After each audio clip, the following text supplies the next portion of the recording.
안녕하세요, 마정물입니다. 오늘 아침 날씨가 꽤 많이 춥네요. 저는 어제 밤에 잠을 거의 설치다시피 했어요. 이 오늘 2시까지 또 신용회복위원회에 가서 상담을 받아야 되는데요. 어제 하루가 참 지옥 같았습니다, 저한테는. 왜냐면은 그동안 잘못 살아온 치부를 제 스스로 다 들여다봐야 되는 그런 시간이 됐어요. 그래서 이 빚의 규모를 정확히 좀 파악을 하고 그리고 상담을 하려다 보니까 뭐 몇몇 기관들을 거의 다 그냥 뒤지다시피 하면서 이 저의 빚의 규모를 파악하는데 그 시간들이 참 스트레스예요. 제가 얼마나 잘못 살아왔는지 뼈저리게 되돌아보는 하루가 됐고요. 오늘은 어제 왜 우리가 앞으로 살아가면서 신용관리나 부채관리가 중요한지에 대해서 얘기를 했다면, 오늘은 여러분들하고 할 얘기가 그거예요. 앞서서 이제 원래 두 번째 얘기는 이런 거였거든요. 내일의 직업이라는 보고서를 같이 얘기를 하고요. 당신의 일자리는 오늘도 앞으로도 안전하십니까? 안녕할까요? 라는 우리들의 내일의 직업에 대한 이야기를 좀 해보려고 그랬는데 그것까지 얘기하자면 또 길어질 것 같고, 그래서 어제 이야기했던 거에 대한 어제 IMF에서 부채 관리를 하고 있습니다 하는 얘기를 보여드렸다면, 오늘은 바젤 3라는 거에 대해서 여러분들하고 이야기를 해볼 건데요. 제가 경제 시간표라고 그랬잖아요. 자, 같이 한번 보실게요. 제가 요 주소를 링크를 걸어 드릴 거고요.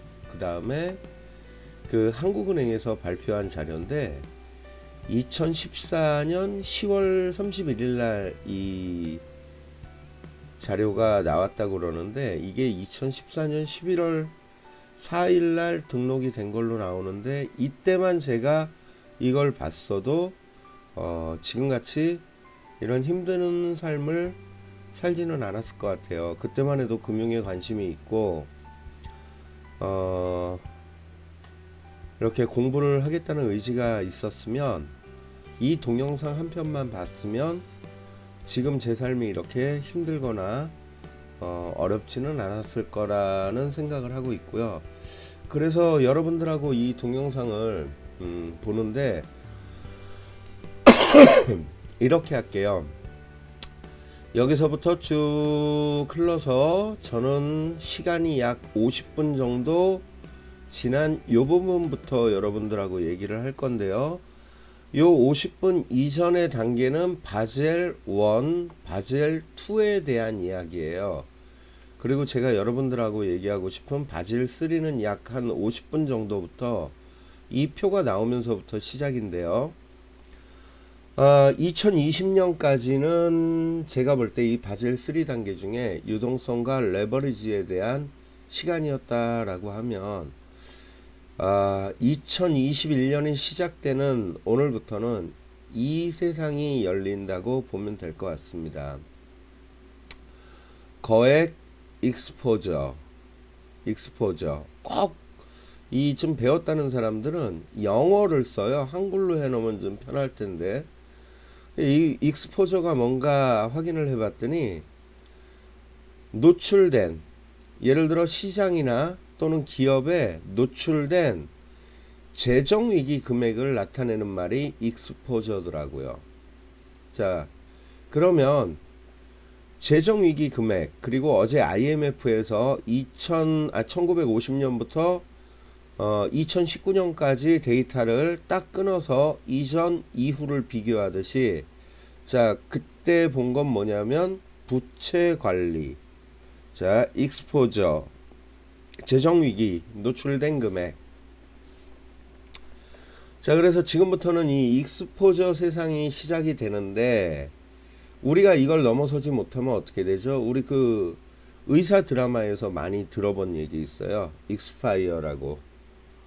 이 위기를 넘어서지 못하면 사망에 이르게 된다라고 생각을 합니다, 저는. 그래서 지금부터 25년까지가 굉장히 중요한 시간이 될 거고요. 제가 경제시간표 하는데 여러분들이 직접 이 동영상 링크를 걸어 드릴 거니까, 그리고 요 한국은행 요 사이트를 채널을 링크를 걸어 드릴 거니까 쭉 한번 확인해 보시고요. 자, 제가 왜 이걸 갖다 바젤 3를 경제시간표라고 지금까지 계속 얘기를 했냐, 쭉 이야기를 듣다가 보시면 여기쯤에서 나오네요. 거의 끝날 쯤에서. 자, 보세요 여러분. 2013, 2014, 2015년까지 바젤 2의 단계를 넘어서고, 자, 그 다음에 자기 보존 완충 자금 바젤 3 단계가 16, 17, 18, 19. 그래서 본격적인 시행이 19년도 이후부터인데, 자, 요걸 정부가 한 3년을 미뤄뒀어요. 너무 힘들다 보니까. 그래서 이게 본격적으로 시행되는 게 언제냐? 2021년 올해부터고요. 자, 아마 작년 후반기부터 시작이 됐을 거예요. 제가 뉴스 검색해 본 바로는 조기 시행한다고 그렇게 나온 것 같아요. 아마 2019년도부터 시행이 됐을 거예요. 그래갖고 조기 시행으로. 그래서 작년 한 해 동안 힘들었던 게 이제 레버리지, 지렛대 역할을 하는, 남의 자본 끌려다가 그 마지막 축제를 벌인 거죠 이제. 그래서 그 레버리지 단계에서 내가 그 높이 올라간 걸 눌러서 지렛대 원리라고 그랬잖아요. 여기 이익금이 있어요. 가운데 돌멩이가 있고 쭉 해서 남의 자본을 이용해서, 자, 이 이익금을 눌러서 내가 받았으면 좋은데, 누르다가 이걸 이익금을 노리고 눌렀는데 못 먹으면 어떻게 되죠? 튕겨 나가는 거죠. 그냥 피용 하고. 예. 자, 그 단계를 시간표를 거쳐서 2023년인가 4년인가 그때쯤에 아마 그 DSR을 한 번 더 적용을 할 거예요. 그래서 여러분들이 가진 그 부채 비율을, 돋보기를 가지고 현미경을 가지고 또 들여다보는 시간이 약 3년 뒤에 한 번 더 온다라고 보시면 됩니다. 그래서 여러분들이 이런 걸 읽어 보시고요. 그래서 부채 관리가 저는 중요한 세상이 됐다라고 판단을 했습니다. 그렇게 하시고, 제가 어제도 말씀드렸듯이 아무도 원망할 필요는 없습니다. 나라 원망하지 말고, 이웃 원망하지 말고, 여러분들이 못 본, 여러분들이 이 쳐다본 나무만, 숲을 못 본 여러분들을 탓하셔야 돼요. 그리고 내가 그렇게 남들은 다 보는 저런 자료를 못 본 거에 대해서 분노해야 돼요. 내가 게을렀구나 하고. 그리고 그 자료들을 보시면서 또 분노하셔야 돼요. 뭐를요? 잘난 지식인들을, 자기들만 알고 가는 그런 정보들을 분노하고, 누구나 알 수 있게, 그리고 저렇게 어렵게 말하지 말고 쉽게 누가 들어도 이해할 수 있게, 그게 지식인들이 할 역할인 거예요.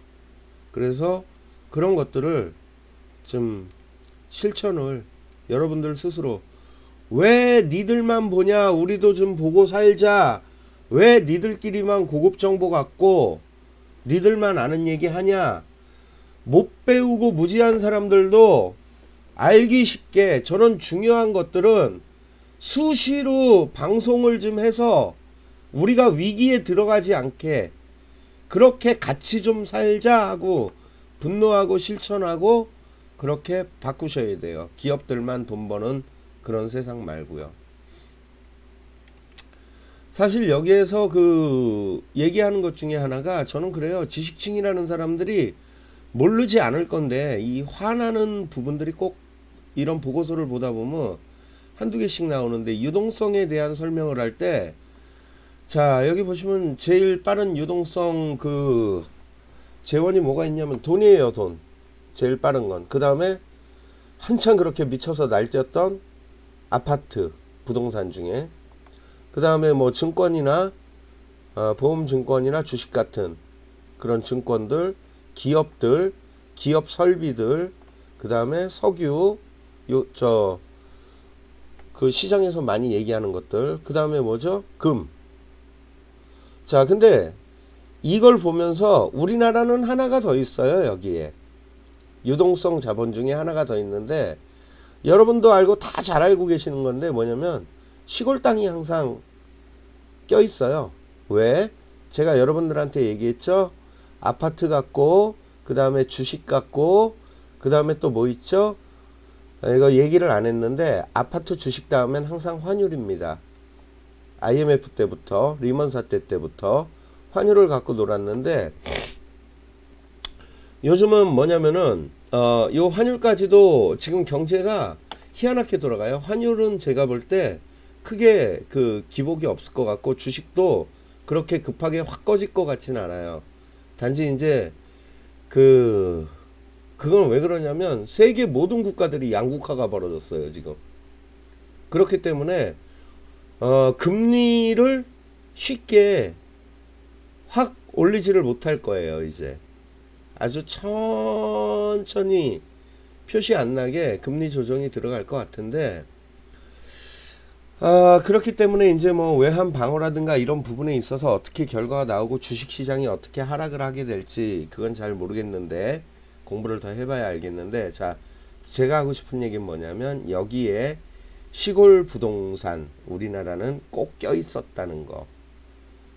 왜냐? 제가 여기 내려오던 시점에 농지를 5개로 분할을 해서 전원주택단지라고 떠들어대는 기획부동산이 꼭 이 타이밍에 등장을 했다라는 거죠. 돈을 쉽게 벌기 위해서. 근데 올해는 그게 잘 될지 안 될지 모르겠고, 그래서 지식층들한테 분노하는 게, 그 알짜배기는 여기 안 나오잖아요. 네. 왜? 이거 말하는 사람이 부동산 투기꾼 같을까봐. 그러나 돈을 많이 움직여 본 사람들은, 자, 여기에 항상 껴있죠. 뭐가 껴있냐? 경매 타임과 시골 땅이 껴있죠. 그래서 여러분들도 한번 이런 거 자료를 쭉 한번 보시면서 이해를 해 보시고요. 그리고 이 경제 시간표를 한번 보시고, 그리고 사실 이제 오늘 여러분들하고 하고 싶은 얘기는 이거였어요. IMF에 다시 한번 들어가 볼게요. 자, 제가 이 IMF에서 1월 달에 봤던 것 중에 충격적인 게 뭐냐면, 블로그가 어디 나오나요? IMF 블로그 뉴스에 나오나? 예, 블로그에 나오죠.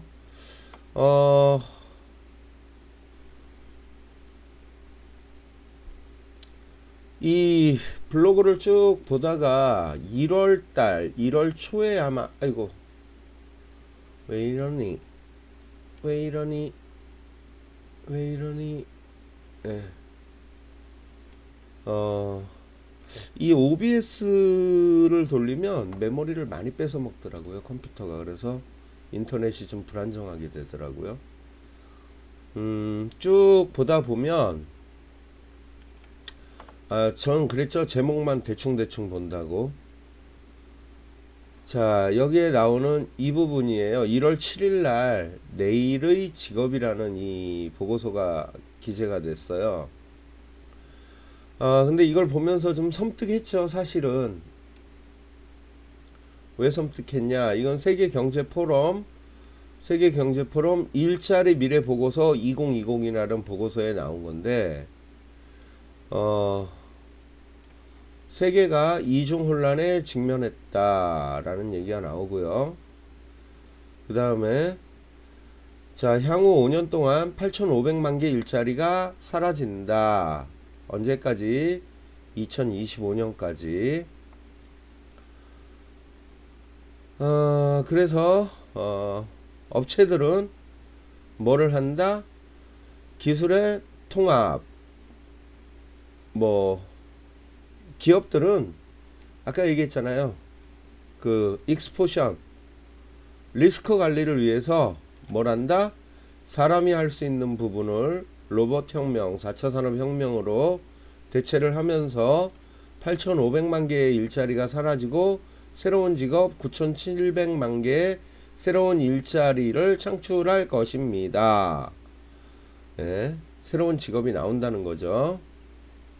근데 뭐냐? 마케팅이나 판매, 콘텐츠 제작, 그리고 컴퓨팅, 클라우드 컴퓨팅, 새로운 역할의 엔지니어, 뭐 그런 직업들이 나올 거라는 건데, 가장 중요한 건 2025년에는 창의성과 유연성이 가장 많이 찾는 기술 중 하나가 될 것입니다.